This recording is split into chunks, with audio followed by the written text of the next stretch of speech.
आज मला आनंद वाटतो. मी आज अर्ज जिल्हा परिषद वाकरी गटातून भरलेला आहे. मी अभिजित आबाच्या मार्गदर्शनाखालून मी अर्ज भरलेला आहे आणि मला जनतेचा विकास आणि विकास पुढे नेऊनच हे कामे करायचे, त्यासाठी मी जनता घेऊनच मी अर्ज हे भरलेला आहे. वाकरी जिल्हा परिषद हाय व्होल्टेज मांडली जाते आणि निवडणूक व्हायच्या अगोदर त्या ठिकाणी निवडणुका झाल्या म्हटलं जाते आणि समोर अपोजिट उमेदवार आहेत. आव्हान वाटतंय काय? तसं काय कुणाचं आव्हान नाही. मी माझ्या जनतेसाठी मी लढणार आहे, ते विकास करणार आहे आणि जिल्हा परिषद लाईट पाणी रस्त्याचे ही सोय करणार आहे आणि जे जेडपीच्या जेवढ्या माझ्या मतदारसंघात आहेत जेडपी शाळा ते मी सगळ्या ही करणार आहेत. काय आवाज नाही लोक साथ देतील. हो साथ देणारच म्हणलेच तसे आपल्याला. ताई तुम्ही आमच्या गावात येऊन हा विकास केलाय, आम्ही तुम्हाला निवडून देणार आहे आणि तुम्ही आमच्या आधारावरून अर्ज भरा. खरं तर जनतेनं आज आमच्यावर एवढा प्रेमाचा वर्षाव केलाय की आम्ही बागल कुटुंबे हे गेले 20 वर्षापासून विष्णुभाऊ असतील, सुरेशदाजी असतील, तानाजी काका असेल, शेतकरी संघटना असेल आणि आमच्या उद्योग व्यवसायाच्या माध्यमातून आम्ही या ठिकाणी 20 वर्ष झालं या वाकरी जिल्हा परिषद गणात आम्ही काम करतोय आणि मला विजयाची तर काय 100% खात्री आहे आणि आम्हाला जनतेचा मिळालेला भरपूर प्रतिसाद आणि आम्ही जे काय या मतदारसंघात कामं करतोय त्याच्यावरून आम्हाला कुठलंही असं आव्हान वाटत नाही आणि आमचा विजय निश्चित आहे. उसापासून दुधापर्यंत काका सगळे तुम्ही आंदोलन केली, आता उमेदवारी अर्ज भरताय, काय उमेद काय ना सर्वसामान्याची कामं गेले 25 ते 30 वर्ष करत आलोय. स्वाभिमानी शेतकरी संघटना असेल, गणेश नाईकाची शिवशक्ती संघटना असेल, शिवसेना असेल, या सगळ्या संघटनेमध्ये आणि पक्षामध्ये काम केलेलं आहे आणि नेहमीच मी शेतकऱ्याला प्राधान्य देत आलेलो आहे. ऊस दराचा प्रश्न असू द्या, दूध दराचा प्रश्न असू द्या, बेदाणा, कांदा ह्याच्यावर सुद्धा मी मुंबईमध्ये मोर्चा काढून विधान भवनावर सुद्धा मोर्चा काढला होता आणि लाईटचे वेळेवेळी प्रत्येक वेळेस लाईटच्या ह्याच्यात मी आंदोलन केले आहेत आणि अजून सुद्धा माझ्या अंगावर 3 केसेस चालू आहेत. आता त्याचा फायदा होईल का तुम्हाला? मला नक्कीच फायदा होईल किंवा तोटा होईल याचा कधी विचार केलेला नाही. सर्वसामान्य शेतकऱ्यासाठी, गोरगरिबासाठी मी जगत राहणार. त्याच्या शेतकरी सगळ्यात चळवळ करणारे लोक देखील अपोजिटला उभे आहेत, तर त्याचा काय फायदा होणार नाही? ते माझे बांधव आहेत, मी त्यांना नक्की त्यांची समजूत काढायला प्रयत्न करेन.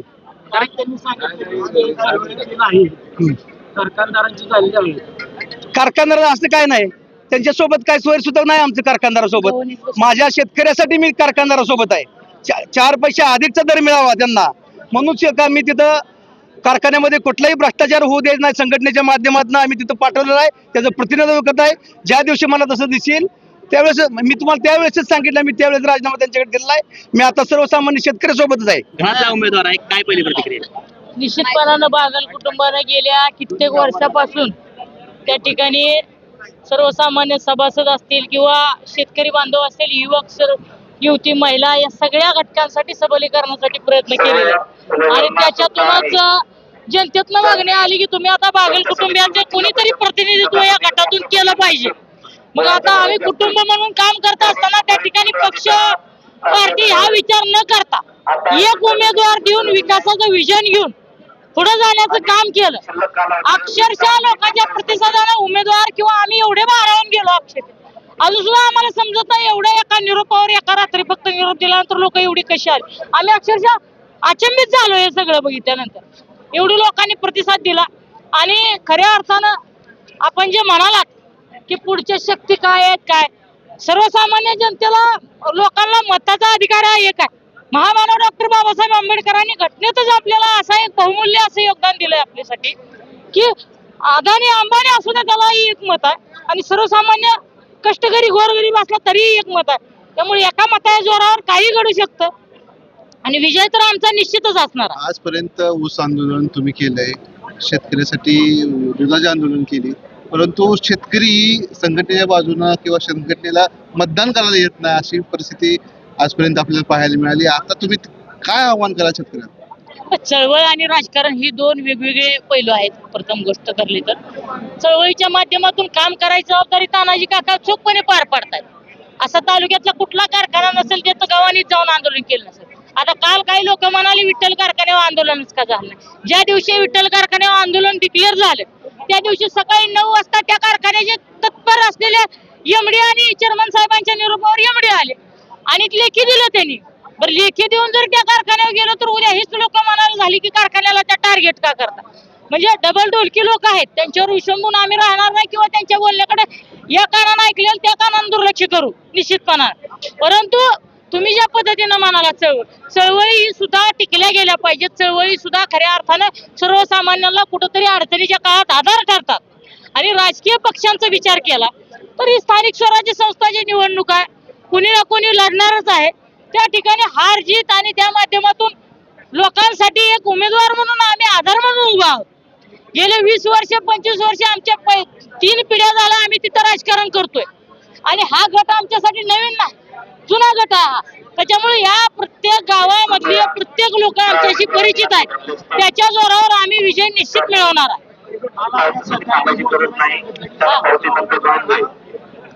चळवळीतला नाही, तो कारखानदारांचा उमेदवार आहे आणि त्यांच्या बाजूने उभा राहिलेला उमेदवार आहे. तो चळवळीत कधीच नव्हते. समोरच्या उमेदवारावर मी निश्चित बोलणार नाही, ते आमचे बांधव आहेत. परंतु जर आता एवढी बार पहिल्यांदा टीका केली म्हणून गप्पा बसून निश्चित आम्ही शांत राहू. पण पुढच्या काळात जर टीका टिप्पणी केली तर पानं कमी पडतील आम्हाला दाखवायला, एवढं आमच्याकडे पण आहे भरपूर. परंतु काय ज्या माणसाचं आव्हान आहे त्याच्यावर बोलावं. उगा आव्हान नसणाऱ्यांना जास्त महत्व देऊ नये. पोकळ वासा उगाच वारा त्यातून भासाभासाच येणार आहे, त्याच्यामध्ये दुसरं काय नसणार आहे. त्यामुळे त्याच्यावर मी आव्हान जास्त देत बसत नाही किंवा त्यांच्यावर एक वाक्य सुद्धा मी बोलायची इच्छा माझी नाही. युतीची शक्यता कमी वाटते आता तुमच्या युती झाली पाहिजे. नाही वाकल्या जागेवर डिस्प्यूट व्हायची शक्यता आहे. कसं बघताय माझा ते तडजोडीचं राजकारण असतं, ज्या त्या पद्धतीनं वरिष्ठ निर्णय घेत असतात. आता त्याच्यामध्ये माझ्यासारख्या कार्यकर्त्यांना बोलणं उचित नाही. जे घडेल त्या गोष्टीला आम्ही सामोरं जाऊ. ताकद कमी पडेल? ताकद कमी पडणार नाही. ताकद आमची कुठल्या धनदांडग्यांची ताकद नाही आमच्या मागे. आपल्यासमोर काळे यांच्यासाठी प्रस्तावित नेत्याची त्याच्यामुळे आमचा विजय सुकर झालेला आहे.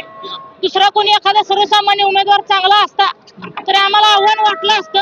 परंतु प्रस्थापितांना जनता कंटाळीन, पुन्हा प्रस्थापित जनतेला माती मारण्याचं कामच लोक करतात. त्यामुळे आमचा विजय अधिक सुकर झालेला आहे असं माझं मत आहे.